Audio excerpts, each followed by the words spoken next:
కారం రంగు రుచితో ఉంటుంది. ఆచి మిరపపొడి అదరగొట్టే కారం రంగు రుచి. మూవింగ్ ఆన్, టీటీడీ గోశాలలో ఆవుల మృతి వ్యవహారంపై వైసీపీ టీడీపీ మధ్య మాటల యుద్ధం నడుస్తోంది. టీడీపీ నిర్లక్ష్యం వల్లే గోవులు చనిపోతున్నాయని, గోవులు చనిపోయాయని టీటీడీ ఈవో చైర్మన్ కూడా అంగీకరించారని అంటున్నారు టీటీడీ మాజీ చైర్మన్ భూమన కరుణాకర్ రెడ్డి. టీటీడీ గోవుల మృతిపై భూమన తప్పుడు ప్రచారం చేస్తున్నారని, ఆయనపై కేసు పెడుతున్నామంటున్నారు ఏపీ హోంమంత్రి వంగలపూడి అనిత. మేము రాజకీయ ప్రచారం కోసమని భగవంతుడిని వాడుకుంటున్నామా? అడుగు అడుగున దేవుణ్ణి వాడుకున్నది మీరు కాదా? చనిపోయినాయని ఈరోజు మీరే స్పష్టంగా చెప్తున్నారు కదా.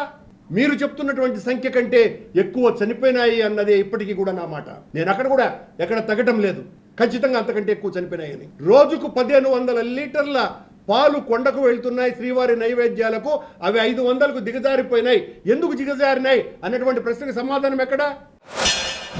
ఆల్రెడీ కేసు కడుతున్నామండి. ఎందుకంటే విషయం ఏంటంటే, ఇప్పుడు తిరుపతి అనేసరికి ఒక ఆధ్యాత్మిక ప్రదేశం, దాని మీద చాలా సెంటిమెంట్ ఉంటుంది. తిరుపతిలోని ఎక్కడైనా ఏదైనా చిన్నది అంటే మాంసాహారం ఎక్కడ దొరికినా, ఒక సిగరెట్ దొరికినా, లేకపోతే ఏదైనా మద్యపానానికి సంబంధించిన అంశాలు ఏమైనా దొరికినా కూడా భక్తుల మనోభావాలు దెబ్బతినే పరిస్థితులు ఉంటాయి.